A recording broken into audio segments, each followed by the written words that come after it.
There are moments in history when, if we could turn back time and witness them for ourselves, we would realize that even one small event can change the destiny of an entire civilization. Not a massive battle, not the fall of an empire. Just one quiet night inside a small house where a mother is silently crying in the dark. Imagine an ancient city more than 1,000 years ago. Narrow dirt roads stretch between old brick walls. The night wind moves over low rooftops carrying the harsh cold of Central Asia. That city is called Bukhara, a great center of knowledge in the Muslim world of its time. But on that particular night, no one in the city knows that inside a humble house at the corner of a street, a story is beginning. A story that centuries later, millions of people will still speak about with deep respect. Inside that house, a mother is sitting on her prayer rug. Her hands are raised and her eyes are full of tears. The trial in front of her is not an ordinary one. Her young son, her only hope after her husband passed away, has lost the light in his eyes. The boy had once seen the world. He had once recited the Quran. He had once run and played like any other child. But now darkness had covered his life. The physicians of that time had come and gone. They tried the remedies they knew. They offered the advice passed down through tradition, but in the end, all they could do was shake their heads. There was no way to restore the boy's sight. To them, the story was over. But to this mother, it was only beginning. Night after night, she prayed. Some nights she stayed awake until dawn. Some nights she recited the Quran until her voice grew hoarse. She did not ask for wealth, and she did not ask for an easy life. She asked for only one thing. "Oh Allah, please return the light to my son." What she did not know was that her prayer was quietly writing a new chapter in Islamic history. Welcome to Prophetic History Explained, where we explore the deepest stories about the scholars, the events, and the people who shaped Islamic civilization. If you love true stories that feel as powerful as a historical film, subscribe to support us so we can continue creating more meaningful videos in the future. One night, after many months of constant prayer, that mother fell asleep from exhaustion. But this sleep was not like the nights before. In her dream, she saw a man with a gentle face walking toward her. It was Prophet Ibrahim, the one whom Allah called his close friend. His presence brought a sense of peace unlike anything she had ever felt before. He spoke words that every mother in the world longs to hear. Allah had accepted her prayer. Because of her sincere supplication, the light would be returned to her son. When she woke up, she did not know whether it had only been a dream or a true sign, but her heart was racing. She stood up and hurried toward the room where her son was sleeping. Every step felt heavier than usual, as if she were afraid that the hope rising inside her heart might disappear again. When the door opened, she saw the boy sitting up in bed. His eyes were fixed on her, not the empty gaze of someone who could not see. It was the clear look of a child seeing his mother. The light had returned. That moment was not just a miracle in the life of one family, and it became the starting point of a journey that no one in that house could possibly have imagined. Because that boy was not only healed, he was being prepared for a far greater mission. His name was Muhammad ibn Ismail, and centuries later the world would know him as Imam Bukhari. But at that moment, no one called him a great scholar. No one knew that he would become the man who collected and verified hundreds of thousands of narrations from Prophet Muhammad, peace be upon him. No one knew that his work would become the most trusted collection of Hadith in Islamic history. The only thing that mother knew was that Allah had returned the light to her son. And from that day on, she decided that this light would not be wasted. She began teaching him to recite the Quran with extraordinary patience. Every verse, every story of the prophets, every teaching of Prophet Muhammad was passed on to him with care. But very quickly, she realized that her son was not like other children. He did not only learn, he remembered. He reflected. And more importantly than anything else, he asked questions. The people around him began noticing something unusual. This boy's memory was not normal. What he heard once, he could repeat accurately many days later.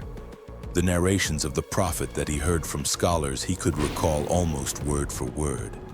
But what amazed people most was not his memory. It was how careful he was with the truth. He did not accept a narration just because an older person said it. He wanted to know who transmitted it, who that person learned it from, and whether that chain of transmission was truly reliable. When no one in the city of Bukhara realized at that time that they were witnessing the first signs of a scholar who would change the way the Muslim world preserved knowledge. A child who had once lived in darkness was preparing to become a source of light for millions of people for centuries to come. The light had returned to the eyes of the young Muhammad ibn Ismail, but what no one could understand at that moment was that this light would do more than let him see the world. It would open before him a path that very few people in history would ever walk. When a child goes through a great trial early in life, the mind often matures faster than those of the same age. And with Muhammad, that maturity showed itself not through strength or popularity, but through something far deeper, a longing to understand the truth. And the years that followed in Bukhara passed quietly, but they were filled with meaning. This city was not only an important trade center in Central Asia, it was also a place where scholars and seekers of knowledge gathered. In mosques and in small study circles, the Quran was recited every day. The narrations of Prophet Muhammad were explained, and discussions about Islamic law continued without pause.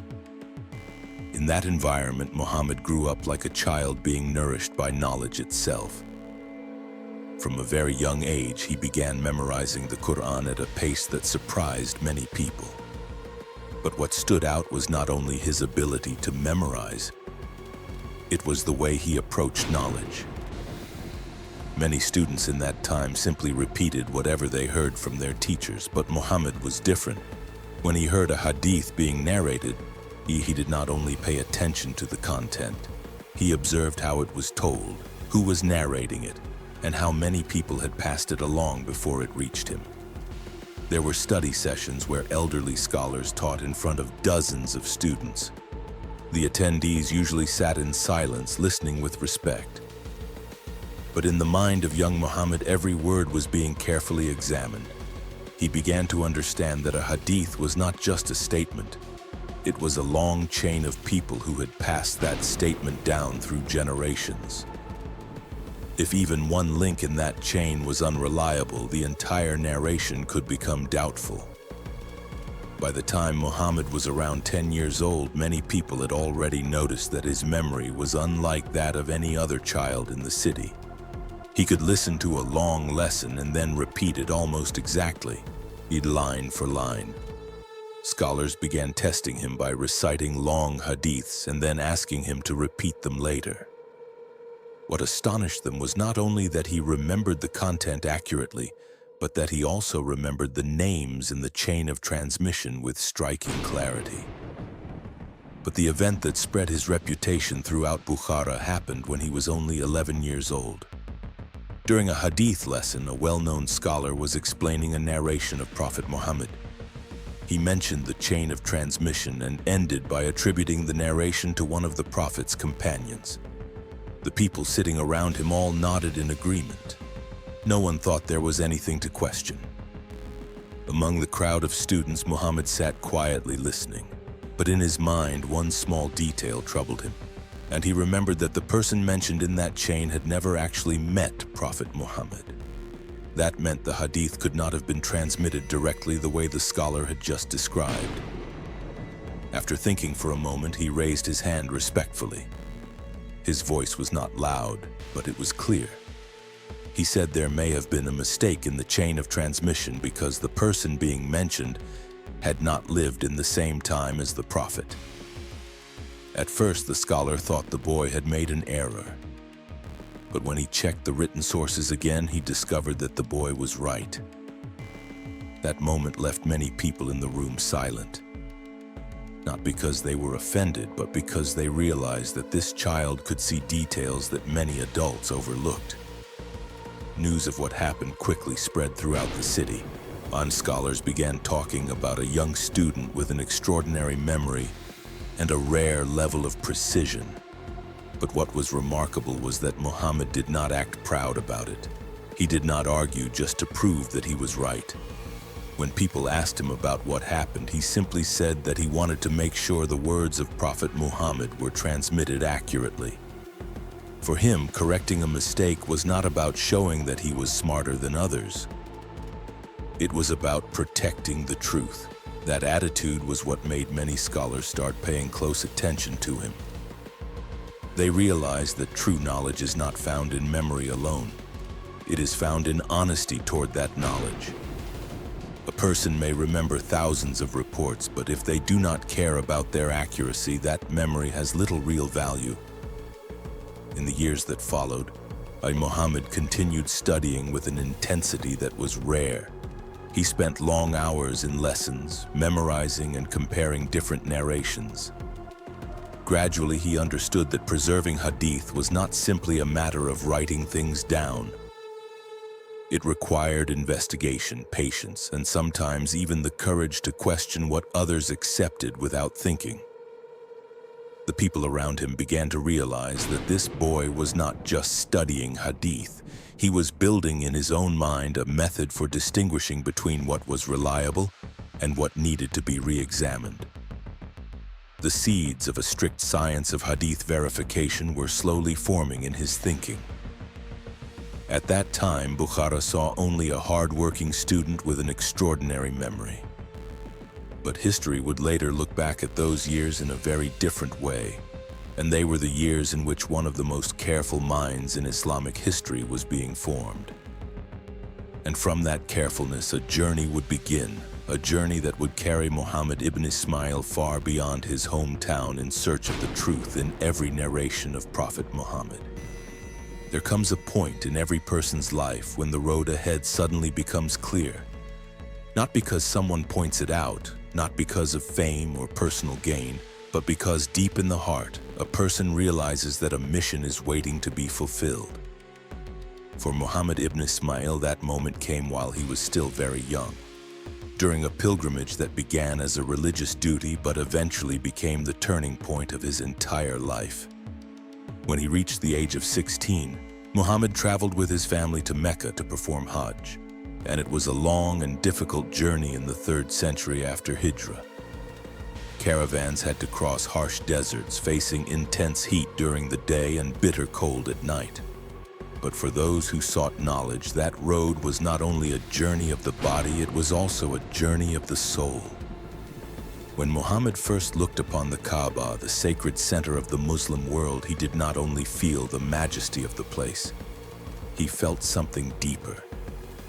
Thousands of people from across the Muslim world had gathered there. Each one carried a different story, but all of them carried one thing in common: a longing to draw closer to Allah and to the legacy of Prophet Muhammad. After completing the rites of Hajj, many people in the caravan prepared to return home. But for Muhammad, this journey could not end so quickly. In Mecca and Medina, he had the chance to meet some of the great Hadith scholars of his time. In the study circles of Al-Masjid al-Haram and Al-Masjid al-Nabawi, the narrations of Prophet Muhammad were taught every day. Scholars recited hadiths they had received from their teachers, and those chains stretched back through many generations. Muhammad began spending most of his time in those circles of knowledge. He listened, memorized, and reflected. But the more he learned, the more he realized a troubling reality. The narrations of Prophet Muhammad were being taught in many places, but not all of them had the same degree of accuracy. Some hadiths were transmitted through highly reliable people, but others came through chains that were unclear or had become confused over time. This made Muhammad think deeply, and if the teachings of Prophet Muhammad were not verified carefully, they could slowly be altered across the years. And if that happened, Later generations would no longer know which words truly belonged to the Prophet and which had been added later. From that realization, Muhammad made a decision that very few people his age would have dared to make. He would not study Hadith from only one city or from only a few scholars. He would travel across the Muslim world to collect and verify them. That meant leaving behind a stable life, leaving his homeland, and spending many years on difficult roads. And so, an extraordinary journey began. In the years that followed, Muhammad ibn Ismail moved from city to city. Baghdad, the intellectual center of the Muslim world, became one of his most important stops. The city attracted scholars from everywhere, and academic discussions took place almost every day. Muhammad sat in lessons that lasted for hours, listening to hadiths being narrated and memorizing every detail. But Baghdad was only one of many stops. From there, he continued to Damascus and Aleppo in the region of Syria, where many hadith traditions were preserved by local scholars. After that, he traveled to Egypt, learning from those who carried the legacy of Imam Malik and other great scholars. Every city brought him new chains of transmission, different versions of reports, and at times new questions that needed to be clarified. But Muhammad's journey was not limited to great centers of knowledge.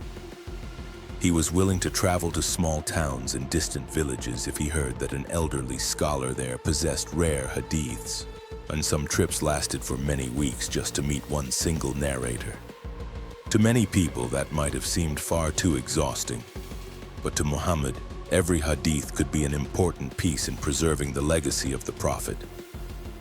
Life on the road was not easy. The roads of that time were full of danger. Caravans faced robbery, severe weather, and scarcity. But Muhammad did not see those hardships as obstacles. To him, they were the price that had to be paid in order to protect knowledge. As the years passed, the number of hadiths he gathered kept growing. Hundreds, then thousands, then tens of thousands of narrations were stored in his memory. Eventually, that number reached around 600,000 hadiths heard and examined from more than 1,000 different scholars. But what matters most is that Muhammad did not see his mission as mere collection. He understood that preserving hadith could not be treated like collecting stories. Every hadith had to be checked, compared, and evaluated carefully. It was during those years of constant travel that his method of hadith verification slowly took shape. When people look back at the journey of Muhammad ibn Ismail, it is easy to be impressed by the enormous number of hadiths he encountered. But what stands out even more is the spirit that carried him through that journey. He was not searching for fame. He was not searching for power. He was searching for the truth in every narration about Prophet Muhammad. And that journey, which lasted for decades, prepared him for an even greater task ahead. And because after collecting and verifying hundreds of thousands of hadiths, Muhammad ibn Ismail would have to face the most important question of all. Out of all those narrations, which ones were truly worthy of being preserved for future generations? After many years of constant travel between great cities and distant lands across the Muslim world, Muhammad ibn Ismail carried within his memory not only hundreds of thousands of narrations, but also a growing awareness of a major problem quietly developing within the community. The words of Prophet Muhammad were being narrated everywhere, but not all of them were reliable. Some hadiths were transmitted with great accuracy, but others had become distorted over time, misremembered, or at times even added by people who were not careful enough. For many people, that might have been accepted as a natural part of oral transmission. But for Muhammad ibn Ismail, it was a serious danger, because each hadith was not just a story, it was part of the Sunnah, a source of guidance for how Muslims live their lives. If inaccurate reports were accepted without verification, the line between truth and error could slowly become blurred. From that realization, Muhammad began developing a method of hadith verification far stricter than what had existed before. He understood that evaluating a hadith could not depend only on whether it had been narrated by a famous scholar. Every narration had to be examined through the full chain of people who passed it down across generations. That chain had to be clear, unbroken, and trustworthy. If even one link in the chain was questionable, and the entire hadith had to be reconsidered, Muhammad did not simply listen to hadiths and memorize them. He studied every individual in the chain of transmission. He learned about their lives, their character, their memory, and their honesty. He asked questions such as these. Did this person truly live in the same period as the one they claimed to have learned from? Did they ever actually meet? Were they judged by other scholars to be trustworthy? These questions made the process of verification slow and meticulous, but to Muhammad there was no other way if the truth was to be protected. One famous story from his life clearly shows how he viewed the moral side of transmitting hadith. During one of his journeys, Muhammad heard that in a distant city there was a man who possessed many valuable hadiths. Other scholars advised him to go meet that man and collect the narrations he knew. After a long trip, Muhammad finally found him. When he arrived, he saw the man standing in front of his horse stable. In his hand was a cloth bag that looked like a bag of feed. The man lifted it and called the horse over, making the animal think there was food inside. But when the horse came near, the man pulled the bag away and did not feed it. He had used the empty bag only to trick the animal into coming closer. Muhammad stood there for a few seconds watching the scene. Then he turned around and left without saying anything more. The people traveling with him were surprised and asked why he was walking away after such a long journey. Muhammad answered that if a person could deceive an animal just to get what he wanted, and then he could not fully trust that person to be honest in transmitting the words of Prophet Muhammad. That answer reflects a deep principle in his thinking. For Muhammad ibn Ismail, knowledge could never be separated from character. A person might have a strong memory and might know many hadiths, but if their character was not trustworthy, then their narrations could not be accepted without doubt. In addition to examining the character of narrators, Muhammad also compared the content of each hadith with other narrations. If a hadith clearly contradicted the Quran or contradicted hadiths confirmed through many trustworthy chains, he would review it very carefully. At times, this led him to reject narrations that many others had already accepted. Another special method he used was testing the scholars he met. In some cases, he would deliberately repeat a hadith with a wrong detail, just to see the listener's reaction. If the scholar immediately caught the mistake and corrected it, Muhammad knew that person had the memory and honesty needed to transmit hadith. But if the scholar accepted the wrong wording without noticing the problem, Muhammad would begin to doubt that person's reliability. These methods caused his reputation to spread widely among scholars. Many began to see him as a standard of precision in the science of hadith. When he arrived in a city, scholars would often gather to hear him speak and to test their own knowledge in front of him. Some felt honored when he accepted their narrations, while others feared that he might uncover flaws in their chains of transmission. But for Muhammad ibn Ismail, none of that was the goal, and he was not searching for fame or influence. He was searching for certainty that the words being transmitted truly belonged to Prophet Muhammad. In his mind, each hadith was like a precious jewel. If that jewel became mixed with fake stones, the value of the whole treasure would be diminished. That is why he continued checking, comparing, and rejecting narrations that did not meet his standards. Gradually, among the hundreds of thousands of hadiths he encountered over the course of his travels, only a small number remained that truly satisfied all of his strict conditions. But the work of Muhammad ibn Ismail was still not finished, because after building that system of careful verification, he faced an even harder task. He had to choose the most reliable hadiths and arrange them into a collection that could serve as a guide for future generations. After many years of gathering and verifying hadiths from across the Muslim world, Muhammad ibn Ismail reached a stage that very few people could even imagine. His memory held hundreds of thousands of narrations about Prophet Muhammad. But at that very point, an important question arose in his mind. What would become of all these narrations? If they existed only in the memories of scholars, they could become scattered over time. If they continued to be transmitted without a clear standard, confusion could grow.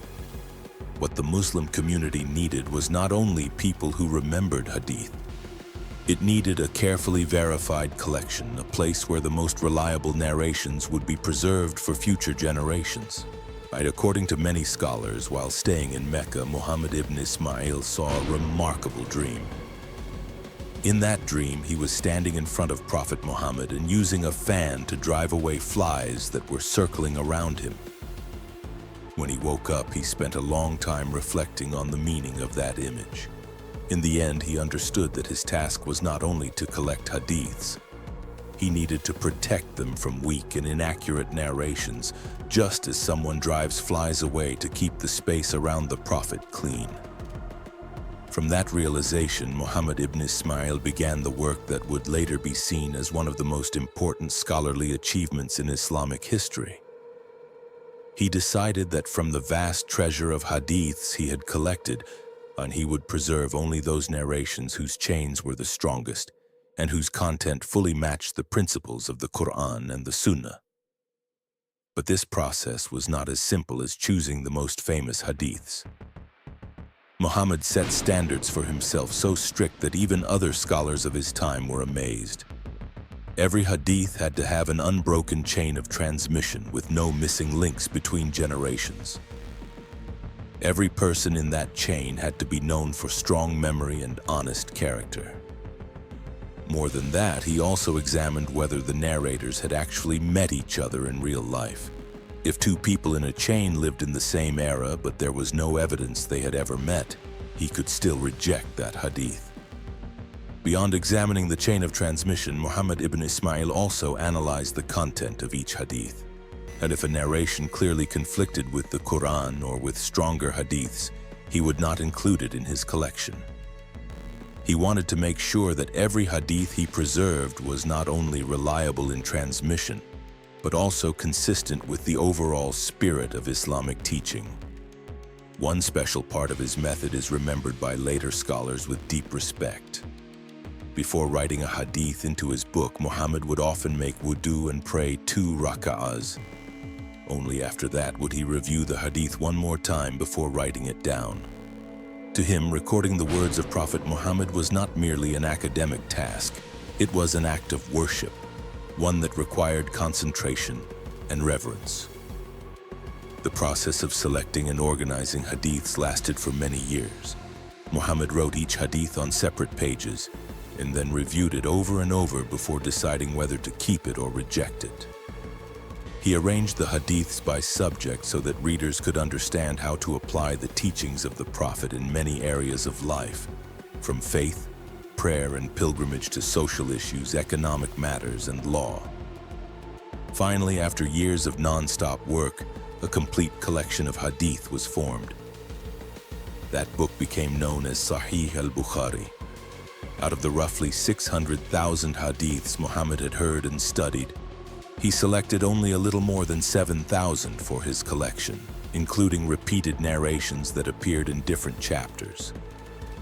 If repeated hadiths are not counted, the number is even smaller.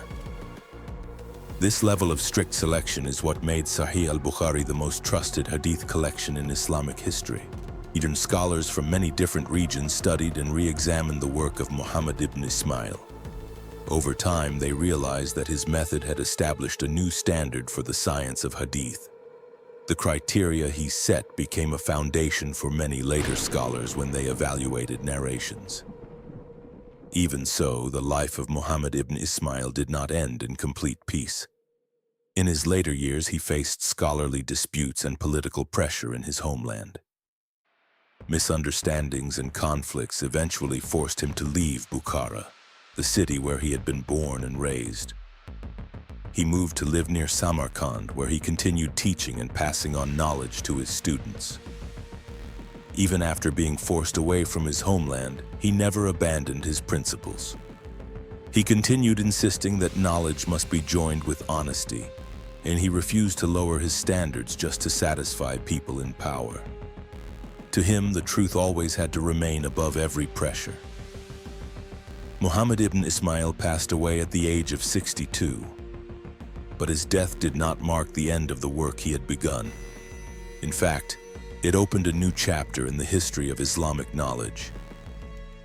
Sahih al-Bukhari was quickly studied and taught by scholars across the Muslim world. Over the centuries, this book became one of the most important sources for anyone seeking to understand the teachings of Prophet Muhammad. Today, more than 1,000 years after Muhammad ibn Ismail passed away, his legacy continues to shape the lives of millions. Every time someone reads a hadith in Sahih al-Bukhari, they are connecting to a chain of transmission that he spent his entire life verifying.